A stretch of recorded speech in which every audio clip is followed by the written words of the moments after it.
இதை சுடு சோறுல ஊற்றி அப்பளம் சுட்டு சாப்பிட்டோன்னு வச்சுக்கோங்களேன், வேற லெவல் டேஸ்ட்.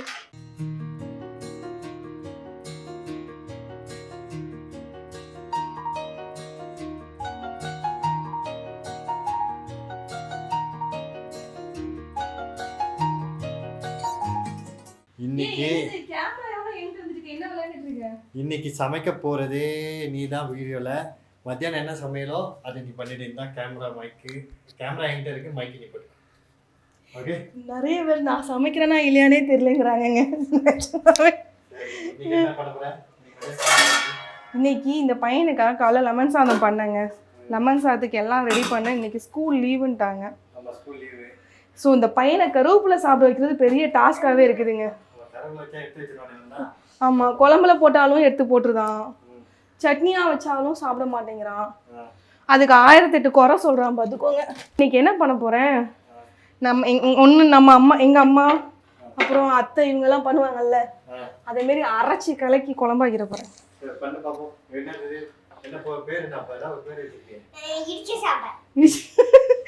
இவனுக்கு அந்த முருங்கைக்காய்லாம் போடணுங்க, அதுக்காக சாம்பார்ன்ட்டு கிடக்குறான்.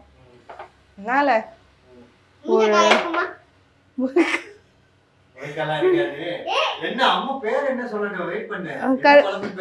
கருவேப்பிலை பூண்டு குழம்புங்க.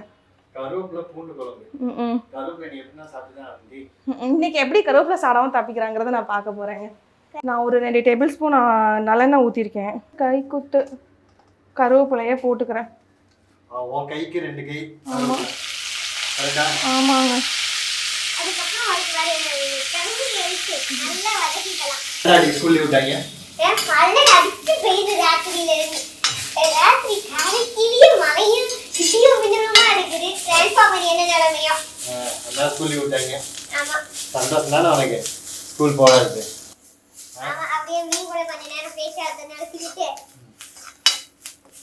சாப்பாடு போட்டியாடா? நான் இன்னைக்கு காலைல சாப்பாடு போடுறேன். ஆமாங்க, இந்த சலச்சலன்னு சத்தம் வருது இல்ல, போதும்பா.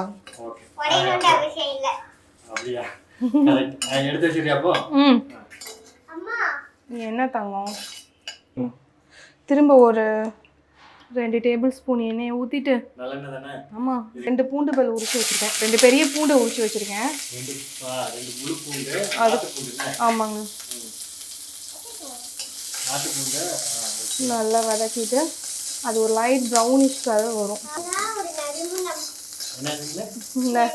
எண்ணெயில் போட்டோன்னா பூண்டு வாடை வருது இல்லைங்க, அதுக்கு சொல்கிறோம். சூடு எண்ணெயில் போட்டோன்னா இல்லைங்க, இது சாப்பிட்றதான், இது ஒரு ஸ்வீட் வந்துடுது இல்லை. உங்கள் பையன்கிட்ட ஒன்று கேட்கவா, அம்மா சமைக்கிறது பிடிக்குதா அப்பா சமைக்கிறது பிடிக்குமா தம்பி? ஏதாவது ஒன்று சொல்லு தம்பி.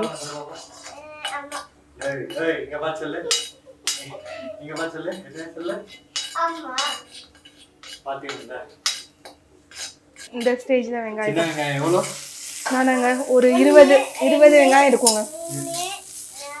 20 சின்ன வெங்காயம் இருக்கும். 1.5 வெங்காயம் போதும். அது வெங்காயம் சைஸை பொறுத்து. அப்புறம் நல்ல பெருசா இருந்தா 1 போதும், கொஞ்சம் இதா இருந்தா 1.5 2 வெங்காயம். வெங்காயம் நல்லா வதங்கிடுச்சு. இப்போ நம்ம SR இடிச்ச சாம்பார் பொடி 1 டேபிள் ஸ்பூன் சேர்த்துக்கிறோம். இப்போ கொஞ்சம் உப்பு சேர்த்துக்கலாம். சரி, இது வதங்கிட்டே இருக்கட்டும். இந்த நேரத்தில் ஆல்மோஸ்ட் எல்லாம் ரெடி ஆயிடுச்சு. இப்போ லைட்டாக புளியை கரைச்சி அதில் ஊற்றிடலாமா?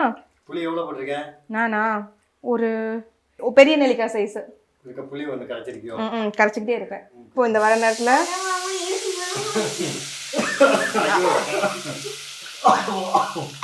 இப்பெல்லாம் குழம்பு வாசமா பியூட்டிஃபுல்லா இருக்குன்னா அந்த வாசனை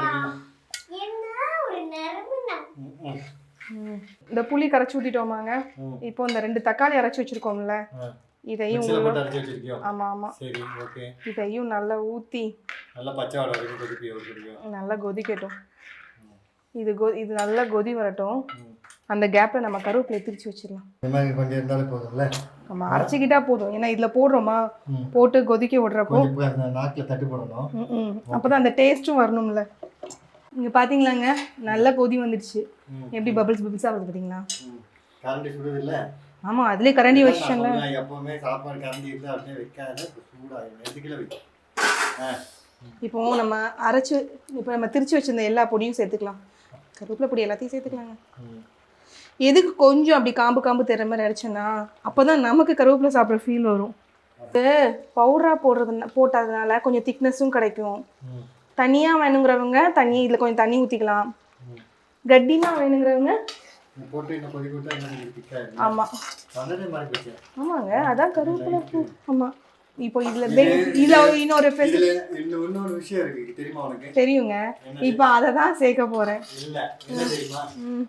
இது நார்மலா குழம்பு மிளகாத்தூளோ இங்க பாரு குழம்பு மிளகாத்தூளோ ரெகுலர் சாம்பார் போட்டா நல்லா இருக்கும். ஆனா இது இடிச்ச சாம்பார் போடணும்னா என்ன தெரியும் ஒரு பெனிஃபிட் அது எக்ஸ்ட்ரானரி ஆயிடு இல்ல. எக்ஸ்ட்ரானரி ஆறதுக்கு காரணம் நம்ம ஸ்பெஷலா வறுத்து அரைச்ச மாதிரி ஒரு டேஸ்ட் வரும்ல. அந்த டேஸ்ட் இந்த இடிச்ச சாம்பார் போடுற மூலமாவே வந்துடும். புரியுதா? இப்ப வாசனை தெரியுதா உனக்கு டிஃபரன்ஸ்? தெரியுதுங்க தெரியுது. கடுகு ஒரு 1/4 டீஸ்பூன் போட்டுக்கலாம். கடுகுல இப்ப அம்மா எண்ணெய் ஊத்துறா. எவ்வளவு ஒரு குழிக்கரண்டி ஊத்துவியா? ஆமாங்க. Okay okay okay I think is enough. எண்ணெய் நல்லா காஞ்சிடுச்சு. 1 டீஸ்பூன் கடுகு, 1/4 டீஸ்பூன் உளுத்தப்பருப்பு போட்டுக்கலாம். கடுகு நல்லா வெடிச்சதுக்கு அப்புறமா கொஞ்சம் கருவேப்பிலையை சேர்த்துக்கிட்டு 4 டேபிள் ஸ்பூன் காய்பொடி சேர்த்துக்கோங்க. அப்படியே கொதிச்சுட்டு பார்த்தீங்கன்னா இங்கே கொதின்னு அதோட இதை ஊற்றிடலாம். இப்போ நம்ம வீட்டில் இந்த கன்சிஸ்டன்சியில் இருக்க தான் பிடிக்கும். நிறைய பேர் வந்து தண்ணியா விரும்பி சாப்பிடுவாங்க. அப்படி வேணுங்கிறவங்க இன்னொரு 1/2 டம்ளர் தண்ணி எக்ஸ்ட்ரா ஊற்றிக்கலாம். ஓகே. இது இன்னொரு முக்கியமான விஷயம் நீ சொல்ல விட்ட என்ன தெரியுமா? என்னம்மா? இதுல வந்து ஒண்ணு மண்சட்டியில செய்யணும் இல்லனா கல் சட்டியில செய்யணும். அப்பல என்ன இருப்பு சட்டியில செய்யணும். இருப்பு சட்டியில செஞ்சா சூப்பரா இருக்கும். இத சுடு சோறுல ஊத்தி அப்பளம் சுட்டு சாப்பிட்டோம்னு வச்சுக்கோங்களேன் வேற லெவல் டேஸ்ட்.